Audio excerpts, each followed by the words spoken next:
बोलिए बांके बिहारी लाल की।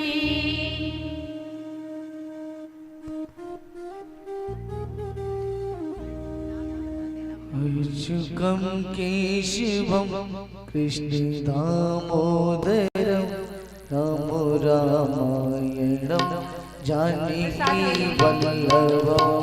अच्युतं केशवं कृष्ण दामोदरं राम रामायणं जानकी वल्लभं।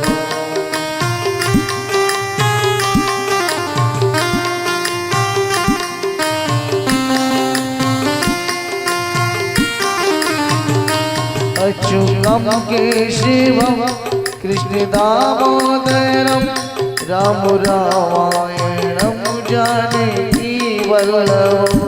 अच्युतं केशवं कृष्ण दामोदरं राम रामायणं जानकी वल्लभम्।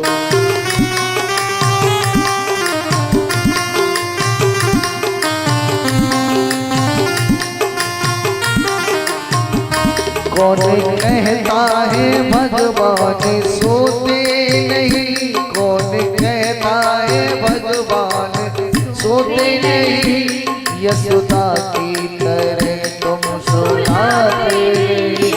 अच्युतं केशवं कृष्ण दामोदरं राम रामायणं जानकी वल्लभम्।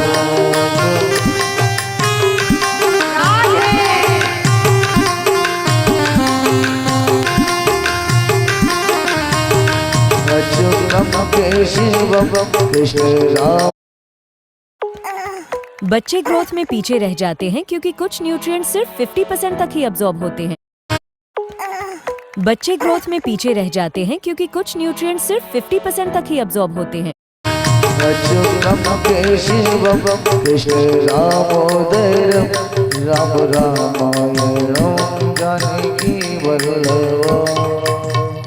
बोलिए बांके बिहारी लाल की। बोलिए राधा रानी सरकार की। एक बार जयकारा लगाएंगे, बोलिए हनुमंत लाल की। अभी अभी इस ब्रह्मदेव महाराज जो बाबा हैं, मुझे तो नहीं लगता कि इन बाबा को कोई ना जानता हो। बहुत ही सिद्ध स्थान है। इस स्थान के वर्तमान में जो अध्यक्ष हैं, क्या नाम है? देवेंद्र।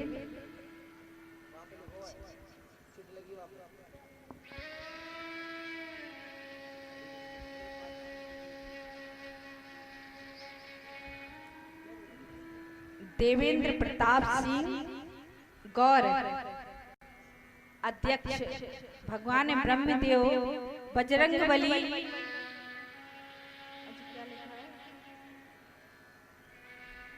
त्रिलोकीनाथ इष्ट जमौली विकास खंड भागनगर और ऐसे हैं। इन्होंने अपनी बेटी संगीता कृष्ण प्रिया को ये ठाकुर जी की तस्वीर समर्पित की है। इसका मतलब है ये यही चाहते हैं कि बेटी जैसे इस कार्य में लगी है, ऐसे ही धर्म के परमार्थ के कार्य में लगी रहे और लोगों को जागृत करती रहे, भूले हुए को मिलाती रहे और आगे बढ़ती रहें। ये मेरा आशीर्वाद है इन अध्यक्ष जी का, बस यही कहना है। और मैं तो यही चाहूँ भगवान इन पर कृपा बनाए रखें, बांके बिहारी श्री राधा रानी कृपा बनाए रखें और ये सदैव धर्म के कार्य में अपना हाथ बढ़ाते रहें और धर्म कार्यों को करते रहें। इन जैसे पवित्र स्थलों को, तीर्थों को सुनहरा और रमणीक बनाते रहे, बस यही प्रार्थना है। बोलिए बांके बिहारी लाल की।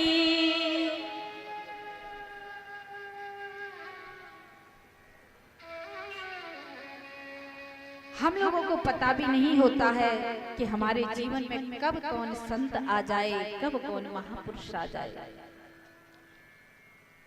कि जमीन पर लेट जाते हैं, सिराने हाथ रखते हैं, हम तो अपना करता तकिया सदा साथ रखते हैं। जो अलमस्त संत होते हैं वो सदैव इस भूमि को बिस्तर, हाथों को तकिया और शमशान को अपना स्थान बनाते हैं। ये जीवन ऐसे ही चला जा रहा है।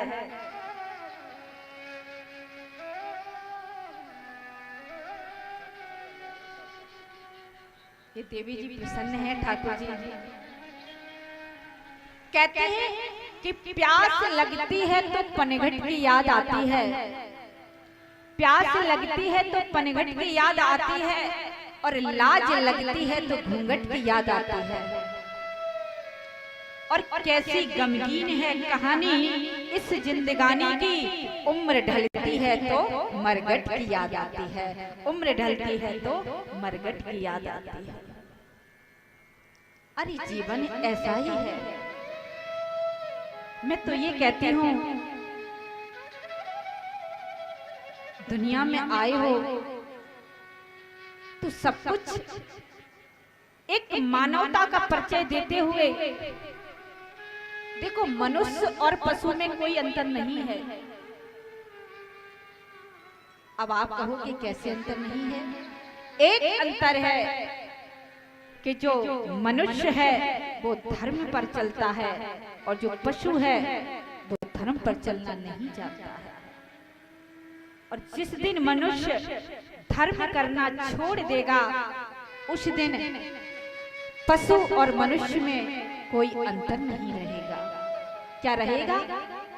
पशु भी जिस प्रकार से पेट भरता है उसी प्रकार से तुम भी पेट भरोगे। जिस प्रकार से पशु संतति करता है उसी प्रकार से तुम करते हो। तो पशु में और मनुष्य में कोई अंतर नहीं है, सिर्फ और सिर्फ अंतर है वो सिर्फ इतना है कि मनुष्य धर्म पर चलना जानता है और पशु नहीं जानता है। तो हमको